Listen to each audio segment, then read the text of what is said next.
నమస్కారం LTV news కి స్వాగతం ముందుగా బులెటిన్ హెడ్లైన్స్ సొంత నియోజకవర్గం కుప్పంలో పర్యటిస్తున్న ముఖ్యమంత్రి చంద్రబాబు హంద్రునివా కాలువను పరిశీలించిన సీఎం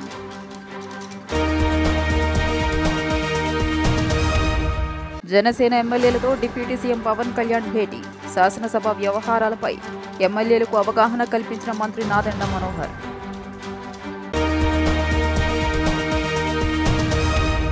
ప్రజా దర్బార్లో ప్రజల నుంచి వినతులు స్వీకరిస్తున్న మంత్రి నారా లోకేష్ ప్రతి ఒక్క సమస్యను ఓపికగా వింటున్న మంత్రి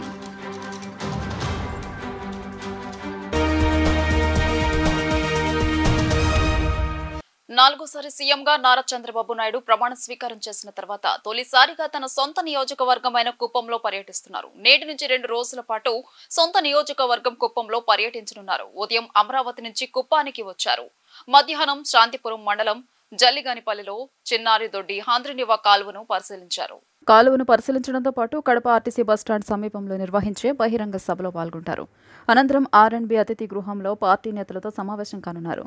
బుధవారం ప్రజల నుంచి వినతులు స్వీకరిస్తారు. మధ్యాహ్నం ప్రభుత్వ డిగ్రీ కళాశాలలో కుప్పం నియోజకవర్గ అభివృద్ధిపై అధికారులతో సమీక్ష నిర్వహిస్తారు. పీఈసీ కళాశాలలో పార్టీ నేతలతో సమావేశం అనంతరం తిరిగి అమరావతి చేరుకుంటారు. ముఖ్యమంత్రి నారా చంద్రబాబు నాయుడు కుప్పం పర్యటనకు ఏర్పాట్లను పూర్తి చేశారు. మంగళ బుధవారాల్లో శాంతిపురం కుప్పం మున్సిపాలిటీ పరిధిలో సీఎం పర్యటనకు సంబంధించి అధికార యంత్రాంగం ఏర్పాట్లు చేపట్టింది. భారీ ఎత్తున స్వాగత సన్నాహాలు చేపట్టారు. జనసేన ఎమ్మెల్యేలతో ఆ పార్టీ అధినేత డిప్యూటీ సీఎం పవన్ కళ్యాణ్ సమావేశమయ్యారు. విజయవాడలోని క్యాంపు కార్యాలయంలో నిర్వహించిన ఈ సమావేశానికి మంత్రులు నాదెండ్ల మనోహర్, కందుల దుర్గేష్ తో పాటు ఆ పార్టీ ఎమ్మెల్యేలు హాజరయ్యారు. శాసనసభ వ్యవహారాలపై వారికి అవగాహన కల్పించారు. సభ నియమావళికి తెలియజేశారు. మంగళగిరి నియోజకవర్గ ప్రజల కోసం మంత్రి నారా లోకేష్ నిర్వహిస్తున్న ప్రజా దర్బార్ కు ప్రజల నుంచి అనూహ్య స్పందన లభిస్తోంది. రోజు రోజుకు ఆదరణ పెరుగుతోంది. నియోజకవర్గంలోని వివిధ ప్రాంతాల నుంచి ప్రజలు ఉండవల్లిలోని నివాసానికి చేరుకుని మంత్రి లోకేష్ కు తమ సమస్యలను విన్నవిస్తున్నారు. చిన్న సమస్య నుంచి పెద్ద సమస్య వరకు ప్రతి ఒక్కరి నుంచి ఓపికగా వింటున్నారు. తన పరిధిలో ఉన్న సమస్యలను వెంటనే లోకేష్ పరిష్కరించే దిశగా ప్రయత్నాలు కొనసాగిస్తున్నారు. రాష్ట్ర మంత్రి నారా లోకేష్ చేపట్టిన ప్రజా దర్బార్ కార్యక్రమాల్లో భాగంగా మంగళగిరి నియోజకవర్గానికి చెందిన వివిధ వర్గాల ప్రజలతో పాటు కార్మికులు, ఉద్యోగులు, ఉద్యోగ సంఘాల నాయకులు వారు ఎదుర్కొంటున్న సమస్యలను లోకేష్ దృష్టికి తీసుకురావడం జరిగింది. మంగళగిరి నియోజకవర్గ ప్రజల కోసం మంత్రి నారా లోకేష్ నిర్వహిస్తున్న ప్రజా దర్బార్కు ప్రజల నుంచి మంచి స్పందన వస్తోంది. నియోజకవర్గంలోని వివిధ ప్రాంతాల నుంచి ప్రజలు ఉండవల్లిలోని నివాసానికి చేరుకుని మంత్రి లోకేష్ కు తమ సమస్యలను వినిపిస్తున్నారు. ఉదయం 7 గంటల నుంచి వందలాది మంది ప్రజలు వినతి పత్రాలతో బార్లు తీరుతున్నారు. సమస్యలన్నింటినీ వీలైనంత త్వరగా పరిష్కరించేందుకు కృషి చేస్తానని మంత్రి లోకేష్ హామీ ఇచ్చారు. రేషన్ బియ్యం పంపిణీలో అతిపెద్ద కుంభకోణం చోటు చేసుకుందని, దీనిపై దృష్టి సారిస్తామని, అవసరమైతే విజిలెన్స్ ఎంక్వైరీ వేస్తామని పౌర సరఫరాల శాఖ మంత్రి నాదెండ్ల మనోహర్ హెచ్చరించారు. తూకాల మోసాలకు పాల్పడిన సరఫరాదారులందరినీ బ్లాక్ లిస్ట్ లో పెట్టమని ఆదేశించినట్లు తెలిపారు. రేషన్ అక్రమాలకు అడ్డుకట్ట వేస్తామని మంత్రి స్పష్టం చేశారు. కానూరులోని పౌర సరఫరాల శాఖ కార్యాలయంలో మంత్రి నాదెండ్ల మనోహర్ సమీక్ష నిర్వహించారు. ఈ సందర్భంగా ఏర్పాటు చేసిన విలేకరుల సమావేశంలో మంత్రి మాట్లాడుతూ రేషన్ అక్రమాలపై, కొలతలపై రాష్ట్ర వ్యాప్తంగా అన్ని చోట్ల తనిఖీలు చేపట్టాలని ఆదేశించారు. చక్కెర, కందిపప్పు, పామాయిల్ తూకాల్లో తేడాలున్నట్టు గుర్తించామని, మొత్తంగా కుంభకోణం కోట్ల రూపాయలు ఉండొచ్చని అంచనా వేస్తున్నామన్నారు. తప్పు చేసినట్టు గుర్తించిన సరఫరాదారులను బ్లాక్ లిస్టులో పెట్టాలని ఆదేశించారు. తప్పు చేసిన సరఫరాదారులపై లీగల్ మెట్రాలజీ చట్టం కింద క్రిమినల్ కేసులు నమోదు చేయాలన్నారు. తూకాల్లో తేడాలపై విజిలెన్స్ ఎంక్వైరీ వేయాల్సిందిగా అధికారులను మంత్రి ఆదేశించారు. ఆశ్చర్యకరమైన విషయం ఏంటంటే, ప్రజలు ఒక నమ్మకంతో ప్రభుత్వం ఏర్పాటు చేసిన ఈ పౌర సరఫరాల శాఖ ద్వారా పబ్లిక్ డిస్ట్రిబ్యూషన్ సిస్టమ్ పీడిఎస్ ద్వారా మనం రేషన్ షాపుల ద్వారా కానివ్వండి, ఈ మొబైల్ డెలివరీ యూనిట్ల ద్వారా కానివ్వండి, నాణ్యమైన సరుకు అన్ని ప్రాంతాలకి, ప్రతి వినియోగదారుడికి, ఎవరికైతే తెల్ల రేషన్ కార్డు ఉందో వాళ్ళందరికీ అందించే విధంగా ఒక అద్భుతమైన కార్యక్రమం చేయొచ్చు.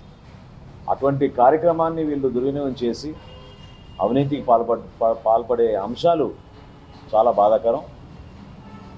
ఇది ఆరంభం మాత్రమే. ఇంకా చేయాల్సిన అతిపెద్ద కుంభకోణం బియ్యం విషయంలో. సో ఏ విధంగా ధాన్యం కొనుగోలప్పుడు రైతుకి అన్యాయం జరుగుతుందో, వినియోగదారుడికి చివరికి బియ్యం సరఫరా చేసేటప్పుడు కూడా అక్కడ కూడా పొరపాట్లు జరుగుతున్నాయని చాలా స్పష్టమైన ఆధారాలు ఉన్నాయి. వాటిపైన దృష్టి సారిస్తాం. ముందుగా ఈ కమోడిటీస్ ఏవైతే సామాన్యులకు అందుబాటులో తీసుకురావడానికి మేము అందిస్తున్నామో వాటిపైన ముందు చెక్ చేద్దామని చేసాం. ఇక్కడనే చాలా స్పష్టంగా మాకు ఈ తేడాలు కనపడుతున్నాయి. రాబోయే రోజుల్లో విస్తృతంగా రాష్ట్ర వ్యాప్తంగా ఈ బియ్యం సరఫరా పైన, పీడిఎస్ విధానం పైన, ఈ ట్రాన్స్పోర్ట్ విధానం పైన కూడా డెఫినెట్గా అవసరమైతే విజిలెన్స్ ఎంక్వైరీ కూడా వేసే విధంగా సిద్ధమవుతున్నాం మేము డిపార్ట్మెంట్ తరఫున. లీగల్ మెట్రాలజీ విభాగం చాలా అద్భుతంగా పనిచేసి కష్టపడి జిల్లాలో ఉన్న జాయింట్ కలెక్టర్లు, తహసీల్దార్ అందరూ కూడా సహకరించి ఈ నమూనాలు సేకరించినప్పుడు మాకు వచ్చిన ఈ సమాచారం చూస్తే నిజంగా ఒక విధంగా బాధ కలిగిస్తుంది, ఒక విధంగా ఆశ్చర్యం కలిగిస్తుంది. 251 మండల్ లెవెల్ స్టాక్ పాయింట్స్లో 189 కేసులు మేము రిజిస్టర్ చేసామంటే ఇది చాలా బాధాకరమైన విషయం. చాలా సీరియస్గా తీసుకుంటాం. ఈ సప్లయర్స్ అందరినీ కూడా బ్లాక్ లిస్ట్ చేయమని ఆల్రెడీ ఆదేశాలు ఇవ్వడం జరిగింది.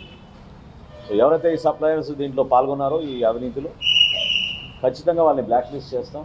రాబోయే రోజుల్లో ఎటువంటి టెండర్లో కూడా వాళ్ళకి పాల్గొనే అర్హత లేకుండా ఆదేశాలు ఇవ్వమని నేను కమిషనర్ గారిని కోరాను. ఎవరు మాట్లాడినా దేశానికి వెన్నెముక అన్నదాత, దేశానికి పట్టుకొమ్మలు రైతులు అంటమే తప్ప చేతల్లో ఆచరించేవారు లేరని వ్యవసాయ శాఖ మంత్రి అచ్చెన్నాయుడు ఆరోపించారు. చంద్రబాబు నాయకత్వంలో వ్యవసాయ అనుబంధ శాఖలను దేశంలోనే అగ్రగామిగా తీసుకెళ్లేందుకు కృషి చేస్తానని హామీ ఇచ్చారు. మంగళగిరి ఆటోనగర్లోని వ్యవసాయ శాఖ రాష్ట్ర కార్యాలయంలో వ్యవసాయ శాఖ, కోఆపరేటివ్ శాఖ సభ్యులతో రాష్ట్ర వ్యవసాయ, మత్స్య శాఖల మంత్రివర్యులు కింజారపు అచ్చెన్నాయుడు సమావేశాన్ని నిర్వహించారు. ఈ సందర్భంగా వారు మాట్లాడుతూ ఖరీఫ్ సీజన్లో వ్యవసాయానికి ఎరువులు అందలేదన్న మాట రాకుండా కృషి చేస్తానని అన్నారు. గత ప్రభుత్వ హయాంలో వ్యవసాయానికి చేసింది ఏమీ లేదని ఆవేదన వ్యక్తం చేశారు. గ్రామీణ విధానాలపై అవగాహన ఉందని, అందరం కలిసి వ్యవసాయాన్ని అభివృద్ధి దశగా తీసుకెళ్లేందుకు సహకరించాలని కోరారు. రూల్స్ కి వ్యతిరేకంగా ప్రజా వేదికను నిర్మించామని, కూల్చేసిన మాజీ ముఖ్యమంత్రి 26 జిల్లాల్లో రూల్స్ కి విరుద్ధంగా భవనాలు ఎలా నిర్మిస్తారని ప్రశ్నించారు. కక్ష సాధింపు చర్యలకు, దాడులకు తెలుగుదేశం పార్టీ వ్యతిరేకమని, ప్రజాస్వామ్యబద్ధంగా పరిపాలన ఉంటుందని స్పష్టం చేశారు. వ్యవసాయ శాఖ, కోఆపరేటివ్ శాఖ మీద ఒక రివ్యూ తీసుకున్నాను. ఎందుకంటే మన ఖరీఫ్ స్టార్ట్ అవుతుంది. మొత్తం ఇంకా వ్యవస్థలన్నీ చిన్నాభిన్నం చేశారు. అసలు ఒకసారి రివ్యూ చేసి ఇవన్నీ వింటుంటే ఆశ్చర్యం కలుగుతుంది. ఏది ఏమైనా సరే మళ్ళీ వ్యవస్థలన్నింటినీ కూడా ఫస్ట్ గాడిలో పెట్టాలి. ఆ పనిలో ఉన్నాం. దీంతో పాటుగా ఖరీఫ్ సీజన్ స్టార్ట్ అవుతుంది. దానికి సిద్ధం చేయడానికి ఈరోజు సమావేశం పెట్టుకున్నాం. ఎక్కడ ఎవరు విత్తనం అందలేదనే మాట రాకూడదు, ఎరువులు అందలేదనే మాట రాకూడదు. 2-3 రోజుల్లో బ్యాంకర్స్ సమావేశం కూడా ముఖ్యమంత్రి గారితో మాట్లాడి లోన్ ప్యాటర్నింగ్ కూడా ఏ విధంగా చేయాలనేది ప్లాన్ చేస్తాం. ఎక్కడ కూడా ఈ 5 సంవత్సరాలు వ్యవసాయదారుడు మెకనైజేషన్లో ఒక చిన్న బోల్టు, నట్టు, కొడవలు ఇచ్చిన పరిస్థితి కూడా లేదు. అంటే మొత్తం డీఫంక్ చేశారు డిపార్ట్మెంట్. మళ్ళీ దీనిలో లైన్లో పెట్టాలంటే కొంత సమయం పడుతుంది. ఈరోజు సమావేశంలో ఓన్లీ ప్రిలిమినరీ బ్రీఫింగ్ అంతా తీసుకుని కొంత ఐడియాకి వచ్చాం. మీరు చూస్తారు, ఆంధ్రప్రదేశ్ అయినా దేశమైనా అందులో ఎవరం మాట్లాడినా దేశానికి వెన్నుముక అన్నదాత, దేశానికి పట్టుగొమ్మలు రైతులు అని చెప్పి మాట్లాడతారు. కానీ చేతల్లో అది ఆచరించే వాళ్ళు చాలా తక్కువ.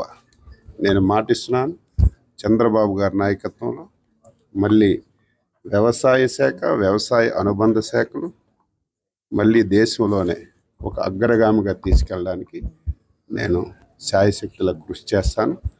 అందులో నేను గ్రామీణ ప్రాంతం బ్యాక్గ్రౌండ్ ఉన్నటువంటి వ్యక్తిని. నాకు కూడా అన్నింటి మీద పూర్తిగా ఈ సంఖ్యల మీద లేకపోతే పూర్తిగా అవగాహన లేకపోయినా మొత్తం విధానాలన్నింటి మీద ఒక అవగాహన ఉంది. కాబట్టి తప్పనిసరిగా ఆంధ్రప్రదేశ్లో వ్యవసాయ శాఖ, వ్యవసాయ అనుబంధ శాఖలు దేశానికి ఒక రోల్ మోడల్గా తయారవ్వడానికి నేను ప్రయత్నం చేస్తాను. దానికి అందరికీ సహకరించమని చెప్పాను. అందరం కలిసి ముందుకు తీసుకెళ్తాం. వీరాంజనేయులకు చెల్లించాల్సిన 90 లక్షల ఎగవేతకు సినీ ఫక్కీలో ప్లాన్ చేసిన వారిని చాకచక్యంగా క్రైమ్ బృందం 20 గంటల్లోనే కేసుతో సంబంధం ఉన్న రాము, రత్న, బబ్లు, మహబూబ్ బాషాలను అరెస్టు చేసి వారి వద్ద ఉన్న నకిలీ బంగారం బిస్కెట్లు ఒక మొబైల్ ఫోన్ ను స్వాధీనం చేసుకుని కేసు నమోదు చేసినట్లు సిఐ కళ్యాణ్ రాజు తెలియజేశారు. వివరాలకు వెళ్తే మంగళగిరి టౌన్ గండాయిపేటలోని పసుపులేటి వీరాంజనేయులు బంగారం వ్యాపారి అయిన బావమరిది గుర్రంకొండ రాము వ్యాపార అవసరాల నిమిత్తం పలు దఫాలుగా మొత్తం 90 లక్షల రూపాయలు ఇచ్చినట్లు తెలియజేశారు. తీసుకున్న సొమ్ము చెల్లించమని వీరాంజనేయులు పలుమార్లు అడగ్గా ఒత్తిడి తట్టుకోలేక సొమ్ము ఎగ్గొట్టాలన్న నెపంతో రాము కుట్ర పన్ని తన మిత్రుడు అయిన రత్నతో పథకాన్ని వివరించి 10 లక్షలు ఇస్తానని ఆశ చూపించినట్టు తెలియజేశారు. రత్న, బబ్లు కలిసి గుంటూరుకు చెందిన ప్రసన్న ఇద్దరు స్నేహితులకు పథకం వివరించగా 5 లక్షలకు ఒప్పందం చేసుకున్నట్లు తెలియజేశారు. కుట్రలో భాగంగా రాము తన బావ వీరాంజనేయులతో తెలంగాణ నుండి బంగారం తెచ్చినట్లు నమ్మబలికి విజయవాడ నుండి మంగళగిరి వెళ్తుండగా పథకం ప్రకారం తన స్నేహితులతో తాడేపల్లి హైవే కొలనుకొండ మార్గం మధ్యలో బంగారం బ్యాగ్ లాక్కుని పారిపోయారు.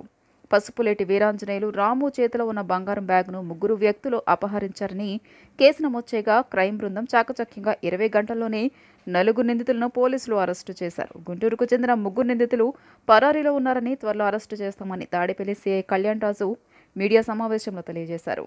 ఇందులో ఫిర్యాది పసుపులేటి వీరాంజనేయులని మంగళగిరి పట్టణానికి సంబంధించిన వ్యక్తి. ఇతను తన సమీప బంధువు అయినటువంటి రాము అనే వ్యక్తికి సుమారు 90 లక్షల రూపాయలు బంగారం వ్యాపారం చేసుకునే నిమిత్తం ఇవ్వడం జరిగింది. ఈ క్రమంలో అతనికి ఇచ్చిన డబ్బులు అవసరం అయ్యి మళ్ళీ ఆ రాముని తిరిగి డబ్బులు ఇవ్వాల్సిందిగా కోరడంతో అతను ఆ డబ్బుల గురించి ఇబ్బందులు ఉన్నాయి, దానికి బదులుగా 90 లక్షలు ఖరీదు చేసే గోల్డ్, దానికి ఇంట్రెస్ట్ కలిపి 1 కోటి రూపాయలు ఖరీదు చేసి గోల్డ్ ఇస్తానని చెప్పని తను తెలంగాణ నుంచి ఆ గోల్డ్ తీసుకొని వస్తున్నాను, మీరు విజయవాడ బస్ స్టాండ్కి రండి, ఇద్దరం కలిసి ఇంటికి వెళ్దాము అని చెప్పని రాత్రి 10:30-11 గంటల ప్రాంతంలో ఈ వీరాంజనేయులు అనే వ్యక్తికి ఫోన్ చేయడం జరిగింది. ఈ క్రమంలో ఇద్దరు వీరాంజనేయులు విజయవాడ వెళ్ళి రాము వీళ్ళిద్దరూ 2 వీలర్ మీద విజయవాడ బస్ స్టాండ్ నుంచి బయలుదేరి వారధి మీదుగా వస్తుండగా కొలనుకొండ సమీపంలో ఇద్దరు బైక్ మీద వస్తుంటే బ్యాక్ సైడ్ నుంచి 3 వ్యక్తులు బైక్ మీద వచ్చి ఏదైతే ఆ గోల్డ్ సుమారు కేజీన్నర విలువ కలిగిన గోల్డ్, 1 కోటి రూపాయలు విలువ చేసిన గోల్డ్ బ్యాగ్ని వాళ్ళ దగ్గర నుంచి బలవంతంగా లాక్కొని వెళ్ళినట్లుగా ఫిర్యాదు వచ్చింది. ఈ క్రమంలో ఆ బ్యాగ్ లాక్కునే క్రమంలో వీళ్ళిద్దరు కూడా బండి మీద నుంచి కింద పడిపోవడం, ఇద్దరికి గాయాలు అవడం జరిగింది. వీళ్ళిద్దరు కూడా ఎన్ఆర్ఐలో ట్రీట్మెంట్ తీసుకున్న తర్వాత వీరాంజనేయులు అనే వ్యక్తి వచ్చి ఫిర్యాదు చేయడం అయింది. దీని మీద మా పోలీసులు మేము దర్యాప్తు చేయడం అయింది. దీనిలో వెలుగు చూసిన విస్తుపోయే నిజాలు ఏంటంటే, ఈ రాము ఎవరైతే ఉన్నారో ఇతను వీరాంజనేయులకి సుమారు వడ్డీతో కలిపి 1 కోటి రూపాయలు దాకా ఇవ్వాల్సిన సందర్భంలో ఆ డబ్బులు ఎగవేయాలనే తలంపుతో రాము అనే వ్యక్తి మంగళగిరి పట్టణానికి చెందినటువంటి రత్న, బబ్లు, మహబూబ్ బాషా అనేటువంటి అతని యొక్క స్నేహితులతో ఒక కుట్రపూరితంగా మోసానికి పాల్పడాలని తద్వారా ఆ డబ్బుల్ని వీరాంజనేయులకి ఎగవేయాలన్న ఒక దురుద్దేశంతో ఒక పథకం ప్రకారంగా వాళ్ళు ప్లాన్ చేసుకొని వాళ్ళు ఈ విధంగా విజయవాడ నుంచి మంగళగిరి వెళ్తుండగా ఇద్దరు కలిసి వెళ్ళేటప్పుడు కొంతమంది వ్యక్తుల్ని హైర్ చేసి బ్యాగ్ లిఫ్టింగ్ పర్పస్ గుంటూరు నుంచి ఒక 3 వ్యక్తుల్ని హైర్ చేసి దీనికి ఈ పథకం ప్రకారంగా ఆ బ్యాగ్ని రాము దగ్గర నుంచి లిఫ్ట్ చేయడం జరిగింది. ఎవరైతే నేరస్తులు ఉన్నారో నేరస్తులు ఈ రాము అనే వ్యక్తి మాట్లాడుకునేదానికి కొన్ని ఫోన్లని, సిమ్ కార్డులు తీసుకొని ఒకరినొకరు పోలీసుకు దొరకకుండా ఉండేదానికి కొత్త ఫోన్లు, కొత్త సిమ్లు వాడటం జరిగింది. ఆ సందర్భంలో వాళ్ళు కొన్నటువంటి ఒక సెల్ ఫోన్ కూడా ముద్దాయిల దగ్గర నుంచి స్వాధీనం చేసుకోవడం జరిగింది. ముద్దాయిల్ని 4 కూడా కోర్టులో రిమాండ్ నిమిత్తం హాజరుపరుస్తాము. మిగిలిన ముద్దాయిలు 3 కూడా తొందరలో అరెస్ట్ చేస్తాం. ఏపీ ఉప ముఖ్యమంత్రి పవన్ కళ్యాణ్ వారాహి అమ్మవారి దీక్ష చేపట్టనున్నారు. జూన్ 26 నుంచి 11 రోజుల పాటు పవన్ ఈ దీక్షను పాటించనున్నారు. వారాహి మాత దీక్షలో భాగంగా పవన్ కళ్యాణ్ కేవలం పాలు, పండ్లు, ఇతర ద్రవ రూప ఆహారం మాత్రమే తీసుకోనున్నారు. ఈ మేరకు జనసేన పార్టీ వర్గాలు వెల్లడించాయి. 2023 జూన్ లో పవన్ కళ్యాణ్ రాష్ట్రంలో వారాహి యాత్ర చేపట్టారు. రాష్ట్రంలో క్షేత్రస్థాయి రాజకీయ యాత్రల కోసం ప్రత్యేక వాహనం తయారు చేయించుకున్న పవన్ కళ్యాణ్ దానికి వారాహి అని పేరు పెట్టారు. నాడు యాత్ర సందర్భంగా పవన్ వారాహి అమ్మవారికి పూజలు నిర్వహించి దీక్ష చేపట్టారు. రాష్ట్రంలో చేనేతకు పూర్వ వైభవం తీసుకొస్తామని నేత కార్మికులను అభివృద్ధి బాటలో తీసుకెళ్లేందుకు రాష్ట్ర ప్రభుత్వం కృషి చేస్తుందని రాష్ట్ర బీసీ ఆర్థికంగా వెనుకబడిన వర్గాల సంక్షేమం చేనేత జౌళి శాఖ మంత్రి ఎస్ సవిత పేర్కొన్నారు. రాష్ట్రంలో 84, ఇతర రాష్ట్రాల్లో 16 ఆప్కో షోరూంలున్నాయని, టర్నోవర్ను పెంచేందుకు ప్రణాళిక ప్రకారం చర్యలు తీసుకోనున్నట్లు తెలిపారు. ఈ దిశగా అవసరమైన మార్పులతో షోరూంలను ఆధునీకరించనున్నట్లు వెల్లడించారు.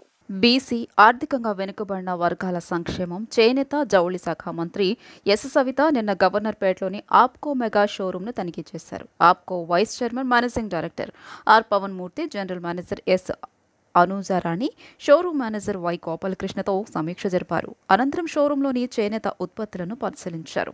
అనంతరం మంత్రి మీడియాతో మాట్లాడుతూ కొన్నేళ్లుగా చేనేత కార్మికుల పరిస్థితి దయనీయంగా మారిందని, వారి చేనేత ఉత్పత్తులను సరైన ధరకు అమ్ముకోలేక కొందరు ఆత్మహత్యలు కూడా చేసుకున్న పరిస్థితి చూశామన్నారు. పెద్ద పెద్ద వస్త్ర షోరూంలకు దీటుగా ఇక్కడి ఆప్కో మెగా షోరూంను విజయవంతంగా నిర్వహిస్తున్న అధికారులు, సిబ్బందికి అభినందనలు తెలియజేస్తున్నట్లు తెలిపారు. చేనేత వస్త్ర ప్రదర్శనలు కూడా ఏర్పాటు చేసి రంగాన్ని మరింత అభివృద్ధి చేసేందుకు కృషి చేయనున్నట్లు వివరించారు. చేనేత రంగాన్ని అభివృద్ధి చేసేందుకు చేనేత కార్మికుల జీవన ప్రమాణాలను పెంచి వారిని ప్రగతి పథంలో నడిపేందుకు ప్రజలు చేనేత ఉత్పత్తులను కొనుగోలు చేసి ప్రోత్సహించాలన్నారు. వారంలో కనీసం ఒక రోజైనా చేనేత వస్త్రాలను ధరించాలని మంత్రి ఎస్ సవిత కోరారు. ఆప్కో స్టాఫ్కు మరియు అందరికీ పేరు పేరున నమస్కారాలు.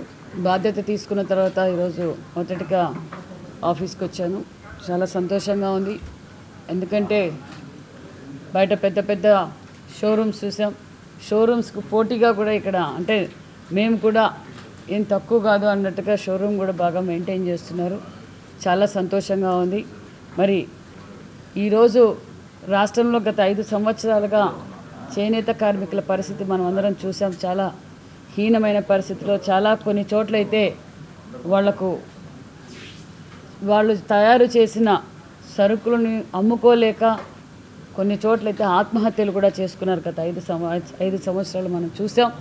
ఖచ్చితంగా చేనేత కార్మికులు అందరికీ పూర్వ వైభవం ఏ విధంగా అయితే చేనేత కార్మికులకు ఉందో ఆ విధంగా మేము తయారు చేస్తాం. ఖచ్చితంగా వాళ్ళ అభివృద్ధి బాటలో తీసుకెళ్తామని కూడా తెలియజేస్తున్నాం. అదేవిధంగా ఆప్కో షోరూమ్స్ ఇప్పుడు 100 ఉన్నాయి. మొత్తంగా 100లో 84 మన స్టేట్లో ఉన్నాయి, మిగతా 16 ఇతర స్టేట్లో ఉన్నాయి. మేము వ్యాపారాన్ని కూడా ఖచ్చితంగా పెంచుతాం. అవసరమైన చోట మరి కొన్ని మార్పులు చేర్పులు షోరూమ్స్ కూడా చేస్తాం, రీమోడల్ చేస్తాం. అదేవిధంగా టర్నోవర్ కూడా పెంచుతాం. ఇంకా కొన్ని చోట్ల అవసరం అనుకున్న చోట్ల మరికొన్ని చోట్ల ఏదైతే ఎగ్జిబిషన్స్ కూడా పెట్టి మరికొంత వ్యాపారాన్ని అభివృద్ధి బాటలో తీసుకెళ్తామని కూడా తెలియజేస్తున్నాం. అంతేకాకుండా మరి ఈరోజు రాష్ట్ర పరిస్థితి అందరికీ తెలుసు. నేను అందరికీ తెలియజేసేది ఒక్కటే, దయచేసి హ్యాండ్లూమ్ దుస్తులు కొనండి. ప్రతి ఒక్కరూ ఆరోగ్యంగానూ ఉంటాం. ఒక పక్క ఆంధ్రప్రదేశ్కి చేనేత కార్మికులకు అందరికీ ఆదుకుందాం. ఇది అందరి బాధ్యత. రాష్ట్రం విడిపోయి అప్పుల్లో ఉన్న పరిస్థితుల్లో కూడా మేము చేనేత కార్మికులు కాపాడాం. ఈరోజు గత 5 సంవత్సరాలుగా రాష్ట్రం ఏమైపోయిందో మీకు అందరికీ తెలుసు. ప్రతి ఒక్కరికి ఈ మంత్రిగా నేను కోరుకునేది ఒక్కటే, దయచేసి అందరూ వారానికి ఒక్క రోజైనా మనం హ్యాండ్లూమ్ దుస్తులు ధరించవలసిందిగా కూడా కోరుకుంటూ థ్యాంక్ యూ వెరీ మచ్. అన్న క్యాంటీన్ల ఏర్పాటుకు మంత్రివర్గం ఆమోదం తెలిపిందని, 100 రోజుల్లో అన్న క్యాంటీన్లను ప్రారంభిస్తామని మంత్రి నారాయణ తెలియజేశారు. టీడీపీ ప్రభుత్వంలో 183 అన్న క్యాంటీన్లు నడిచేవని, ఇప్పుడు ఆ అన్న క్యాంటీన్లను వెంటనే ప్రారంభిస్తామని అన్నారు. 183 అన్న క్యాంటీన్లకు ఇన్ఫ్రాస్ట్రక్చర్ ఉందని, వాటిని వెంటనే మొదలు పెడతామని, మరొక 20 అన్న క్యాంటీన్లకు అనుమతి ఇచ్చామని, పనులు వివిధ దశల్లో ఉందన్నారు. రాజధాని ప్రాంతాన్ని సీఎం చంద్రబాబు పరిశీలించారని, జ్యుడిషియల్ బంగ్లాలు, ఐఏఎస్ అధికారుల బంగ్లాలు కనబడడం లేదని, తుమ్మ చెట్ల మధ్య ఉన్నాయని, వాటిని క్లియర్ చేయమని ఆదేశించడం జరిగిందన్నారు. అన్నా క్యాంటీన్స్ స్టార్ట్ చేసేదానికి ఏదైతే జియో ఇచ్చారో ఆ జియోని క్యాబినెట్ యాక్చువల్గా రాటిఫై చేసింది. 100 days లోపల అన్నా క్యాంటీన్ స్టార్ట్ చేయడం జరుగుతుంది. అంతకుముందు తెలుగుదేశం ప్రభుత్వం ఉన్నప్పుడు ఒక 183 అన్నా క్యాంటీన్స్ రన్నింగ్లో ఉన్నాయి. ఇమీడియట్గా ఆ 183 అన్నా క్యాంటీన్స్ స్టార్ట్ చేయడం జరుగుతుంది. ఎందుకంటే వాటికి సంబంధించి యాక్చువల్గా టోటల్ ఇన్ఫ్రాస్ట్రక్చర్ ఉంది కాబట్టి స్టార్ట్ చేస్తాం. మరొక 20 అన్నా క్యాంటీన్స్ యాక్చువల్గా అప్పుడు శాంక్షన్ చేస్తున్నాయి. అయితే వాటి వర్క్ డిఫరెంట్ స్టేజ్లో ఉన్నాయి. అవి కూడా వీలైన తొందరలో కంప్లీట్ చేసి స్టార్ట్ చేయమని క్యాబినెట్లో యాక్చువల్గా నిర్ణయించడం జరిగింది. రాజధాని అంటే యాక్చువల్గా సీఎం గారు కూడా రాజధాని మొత్తం విజిట్ చేశారు. కొన్ని బిల్డింగ్స్ అంటే ఫర్ ఎగ్జాంపుల్ జ్యుడిషియల్ బంగళాలు కానీ లేదంటే ఐఏఎస్ ఆఫీసర్ కొన్ని బంగళాలు కానీ అసలు అవపట్టాలి, ఎందుకంటే మొత్తం తుమ్మ చెట్ల మధ్యలో ఉన్నాయి. అందువల్ల అవన్నీ యాక్చువల్గా క్లియర్ చేసి ఎస్టిమేషన్ చేయమని ముఖ్యమంత్రికి ఆదేశించారు. అంటే కొన్ని థెఫ్ట్ చేస్తుంటారు, కొన్ని రోడ్లు లోడ్ వేస్తుంటారు. అవన్నీ ఎస్టిమేషన్ చేసిన తర్వాత ఒకసారి మళ్ళీ సీఎం గారితో కూర్చొని దాని మీద డిస్కస్ చేసి ఏ విధంగా ముందుకు పోవాలి అనే దాంతో ఒక ప్లాన్ ఆఫ్ యాక్షన్తో ప్రజలందరికీ తెలియజేయడం జరుగుతుంది. చాలా వార్తలు ముగించే ముందు హెడ్లైన్స్ మరోసారి. సొంత నియోజకవర్గం కుప్పంలో పర్యటిస్తున్న ముఖ్యమంత్రి చంద్రబాబు. హంద్రునివా కాలువను పరిశీలించిన సీఎం.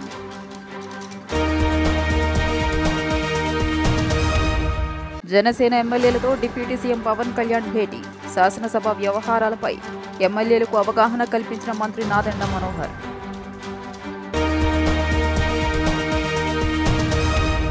ప్రజా దర్బార్లో ప్రజల నుంచి వినతులు స్వీకరిస్తున్న మంత్రి నారా లోకేష్. ప్రతి ఒక్క సమస్యను ఓపికగా వింటున్న మంత్రి.